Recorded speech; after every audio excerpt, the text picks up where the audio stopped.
Assalamualaikum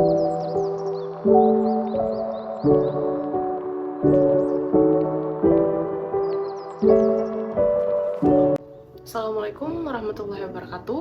Perkenalkan, nama saya Anissa Ramarafida dengan NIM 21106-11195. Di sini saya akan memaparkan materi mengenai pengakuan dalam hukum internasional. Nah, sebelum kita memasuki materinya, kita harus mengetahui dulu apa arti dari kata pengakuan.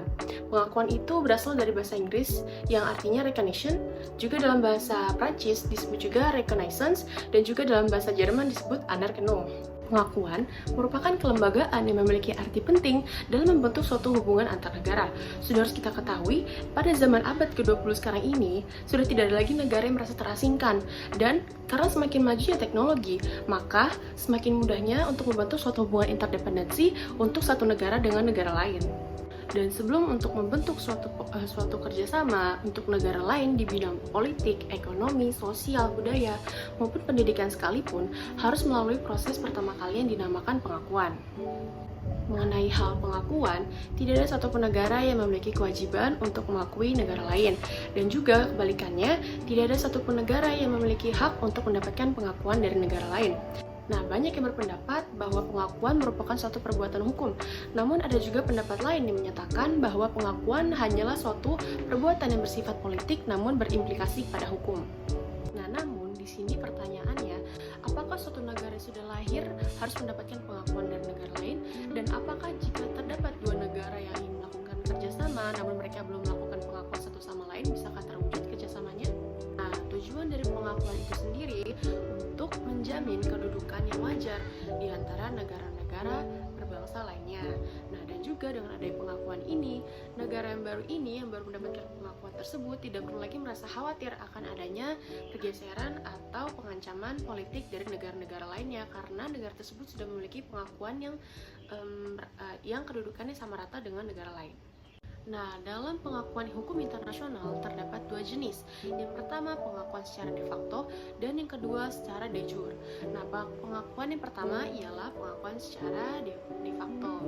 Pengakuan secara de facto ini adalah pengakuan yang diakui oleh negara lain karena keberadaan suatu negara yang baru lahir atau eksis. Sekali pengakuan itu diberikan, langsung ada hubungan timbal balik antar negara yang dapat berlangsung, meskipun hubungan tersebut dapat dilakukan secara diam-diam. Nah, dalam hal ini, negara yang memiliki pengakuan secara de facto bisa meningkatkan keefektifan eksistensinya. Dalam hal ini, suatu negara yang telah memiliki pengakuan secara de facto telah dapat menguasai seluruh wilayah dan rakyatnya. Namun di sisi lain, negara tersebut harus juga menaati peraturan-peraturan dalam hukum internasional. Nah, untuk pengakuan yang kedua adalah pengakuan jenis de jure. Pengakuan jenis de jure ini baru dapat diakui apabila suatu negara yang ingin mengakui negara yang baru lahir tersebut apakah sudah sesuai dengan kualifikasi hukum internasional atau belum. Nah, untuk tiga teori dalam pengakuan hubungan internasional itu ada tiga. Yang pertama ada teori hukum deklaratoir, teori konstitutif, dan teori jalan tengah. Untuk yang pertama ialah teori deklaratoir. Teori deklaratoir itu sendiri merupakan teori mengenai pengakuan yang tidak berperan penting dalam suatu pengakuan negara. Jadi pengakuan yang diakui oleh negara lain tidak memiliki arti penting yang dapat berpengaruh terhadap hak atau kewajiban suatu negara dalam memenuhi kebutuhan dalam hubungan internasional.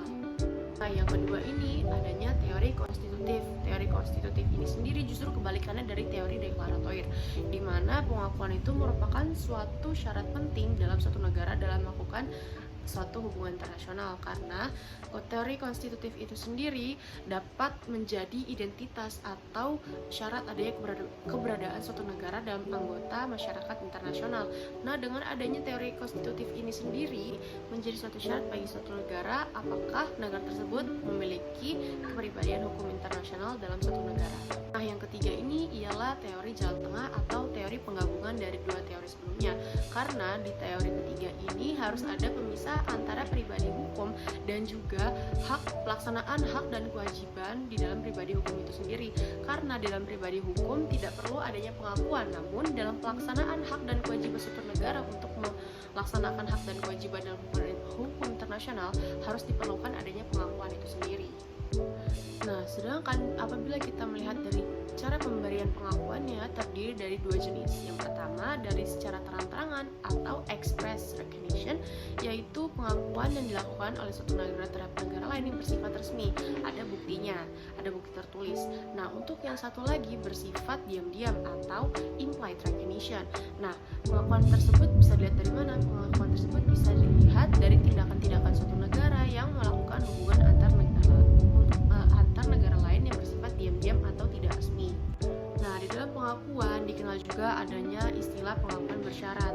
Pengakuan bersyarat itu dilakukan karena adanya suatu ancaman atau ada suatu kepentingan. Nah, contohnya ada pada negara Balkan pada akhir abad ke-19. Di situ terdapat pengakuan bersyarat. Suatu negara Balkan dapat diberi pengakuan apabila dapat melindungi kaum minoritas. Nah, menurut Malcolm Shaw, pengakuan bersyarat itu tidak memiliki kedudukannya di hukum internasional karena walaupun pengakuan itu bisa dilakukan karena motif kepentingan politik setiap negara, namun sekali diberikannya pengakuan tersebut tidak bisa dicabut lagi. Nah, kurang lebih itu adalah beberapa materi mengenai pengakuan dalam hukum internasional. Mungkin kalau misalkan saya ada salah-salah kata mohon dimaafkan, dan kurang lebihnya mohon maaf. Wassalamualaikum warahmatullahi wabarakatuh.